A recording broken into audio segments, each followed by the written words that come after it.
Hello students, today I started our new part of lesson number 2 is the matter around us pure। तो हमने first video में देखे गए कि pure किसको बोला जाता है कि एक से या एक से ज़्यादा सब्सटेंस आपको मिक्स होने के बाद जो भी सब्सटेंस मिलता है, यानी कि जो मिक्स हुए जो सब्सटेंस है उसकी जो केमिकल प्रॉपर्टीज़ कैसी होनी चाहिए, सेम होनी चाहिए। तो उस चीज़ को हम क्या बोलते हैं, प्योर बोला जाता है।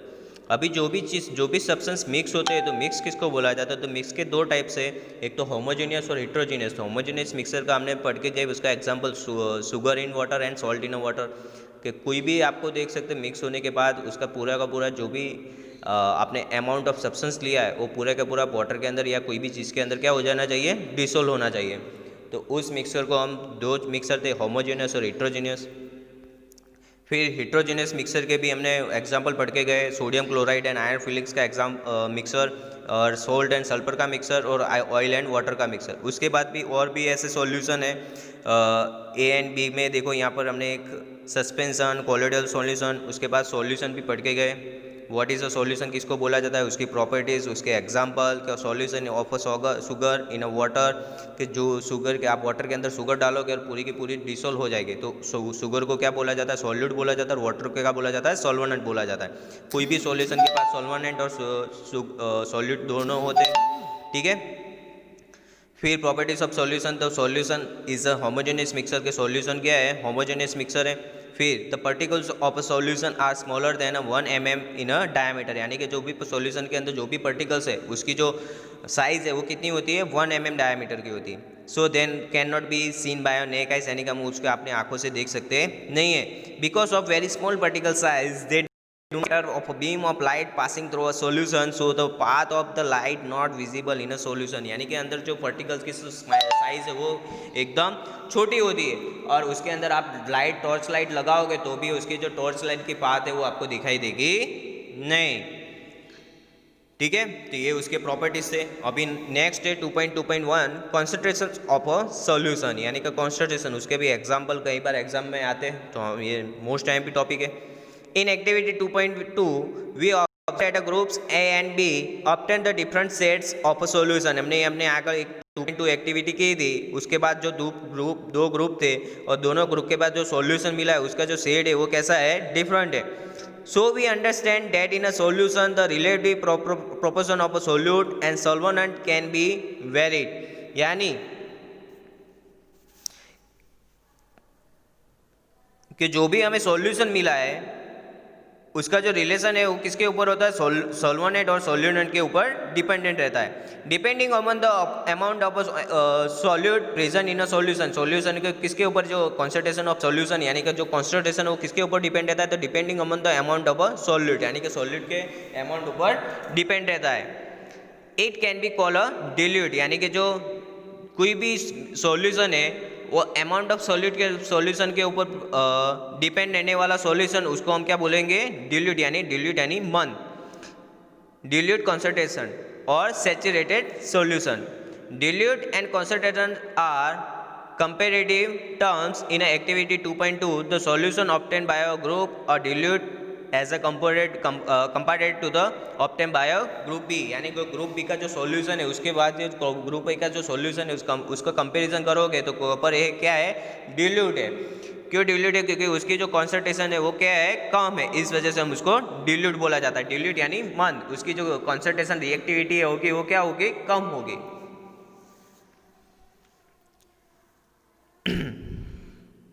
अभी एक एक्टिविटी है, take experimentally 50 ml of water each in 2 separate beakers, यानी कि 2 बीकर्स में से आपको 50 ml वाटर डालना है। Add salt in 1 beaker, first beaker में आपको सॉल्ट डालना है। शुगर और barium chloride in second beaker, यानी कि शुगर या बेरियम क्लोराइड का सैंपल आपको सेकंड बीकर में डालना है। विथ कंटिन्यूस स्टीरिंग, यानी कि उसको आपको कंटिन्यूस की क्या करना है, हिलाना है। When no more solute can be dissolve, और उसके बाद आप जैसे वैल्यू अंदर आप सॉल्यूट डालते जाओगे तो वो थोड़े टाइम के बाद वो डिसोल्व होगा नहीं। Heat the contents of the beaker to raise the temperature by about 55 अंश सेल्सियस, यानी कि आप जब कोई सॉल्यूशन अंदर डिसोल्व होता नहीं है तो आपको क्या करना है, हीट देनी है। 5 अंश सेल्सियस आप थोड़ी बहुत हीट दोगे तो start adding the solute again, यानी धीरे धीरे वो फिर से भी पिघलना क्या हो जाएंगे, स्टार्ट हो जाएंगे। Is the amount of a salt and sugar और barium chloride that can be dissolve in a water at a given temperature the same, यानी कि आपने एक बीकर में शुगर, दूसरे बीकर में सॉल्ट, तीसरे बीकर में आपने क्या लिया है, बेरियम क्लोराइड। बेरियम क्लोराइड के बाद अब जैसे जैसे पहले एक चम्मच डालो, डिसॉल्व हो गया, फिर से दूसरी चम्मच डालो, फिर से तीसरी चम्मच डालो, चौथे चम्मच, तो थोड़ा जैसे जैसे डाल के जाओगे वैसे वैसे उसकी जो सॉल्यूट की अमाउंट बढ़ती जाएगी। फिर थोड़े टाइम के बाद वो डिसॉल्व होगा नहीं, तो जब वो डिसॉल्व होना बंद हो जाता है, यानी कि शुगर आपको दिखाई देता है और पानी में पिघलता नहीं है, वाटर के अंदर डिसॉल्व नहीं होता है, तो उसके बाद आपको क्या करना है, हीट देना है। हीट देने के बाद धीरे धीरे उसको हिलाना है, तो वो क्या हो जाएंगे, फिर से वो पिघलना स्टार्ट हो जाता है। तो ऐसे ही आपको टेम्परेचर, शार्प बीकर को आपने टेम्परेचर दिया है, तो पानी के अंदर क्या सेम डिसॉल्व होते हैं वो। At any particular temperature, a solution that has a dissolve as a mass solution at is a capable of dissolving is said to be a saturated solution, यानी कि कोई आप टेम्परेचर, कोई भी पर्टिकुलर टेम्परेचर दे रहे हो, तो जो सॉल्यूशन की जो वैल्यू होती है, that as a dissolve as a much solute as it is a capable of dissolving,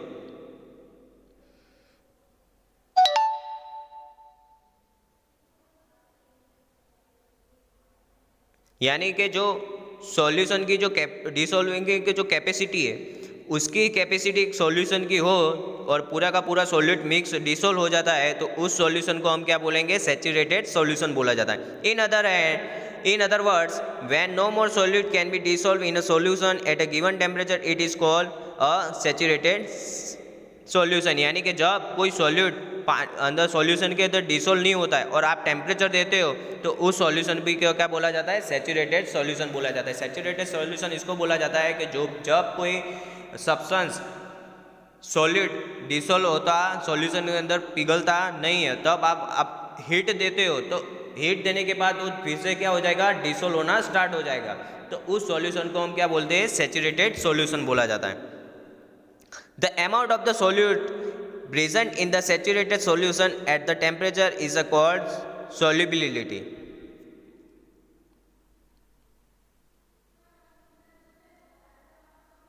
यानी कि कुछ टेम्परेचर पे, कुछ अमाउंट के टेम्परेचर के अंदर, उसके अंदर जो सॉल्यूशन है, सॉल्यूशन के अंदर जो सॉल्यूट प्रेजेंट है, उसकी जो वैल्यू है, उसकी जो अमाउंट है, उसको हम क्या बोला जाता है, सोल्यूबिलिटी, क्योंकि उसके ऊपर ही डिपेंड है तो वो किस टाइप का सोल्यूबल है। What would be if the amount of the solute contain in a solution is less than the saturation level, it is called unsaturated solution, यानी कि सॉल्यूट आप टेम्परेचर देने के बाद भी वो फिर से डिसॉल्व होना बंद कर देता है, यानी कि फिर से डिसॉल्व होगा नहीं, तो उस सॉल्यूशन को हम क्या बोलते हैं, अनसैचुरेटेड सॉल्यूशन बोला जाता है।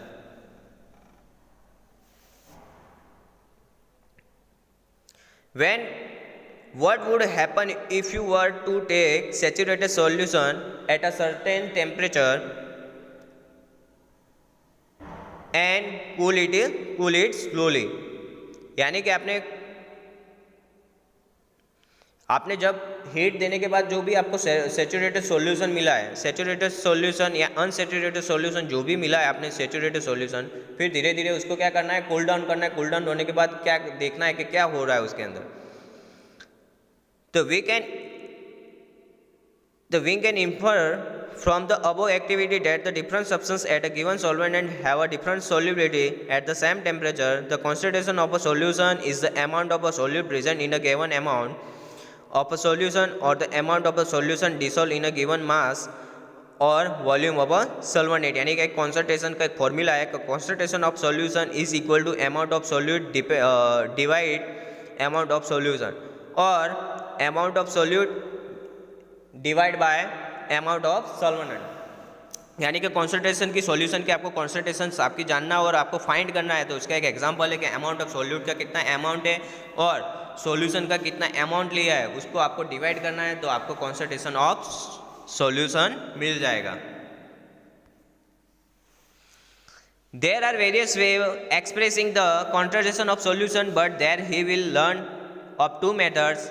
Mass by mass percentage of a solution is equal to mass of solute और mass of solution। आपको मास के परसेंटेज जानने हैं, तो सॉल्यूट का मास और सॉल्यूशन का मास को डिवाइड करने के बाद 100 के मल्टीपल करना है, मास ऑफ बाय वॉल्यूम, यानी कि वॉल्यूम का परसेंटेज भी आपको फाइंड करना है, तो उसका एग्जांपल दिया हुआ है कि mass of solute upon volume of solution into 100। तो ये भी दो मेथड्स है, उसके भी एग्जांपल कई बार एग्जाम में आ जाते हैं। तो example 2.1, a solution contains 40 gram of a common salt in a 320 gram of water, यानी कि वाटर के अंदर आपको कितना ग्राम कॉमन सॉल्ट डालना है, 40 ग्राम।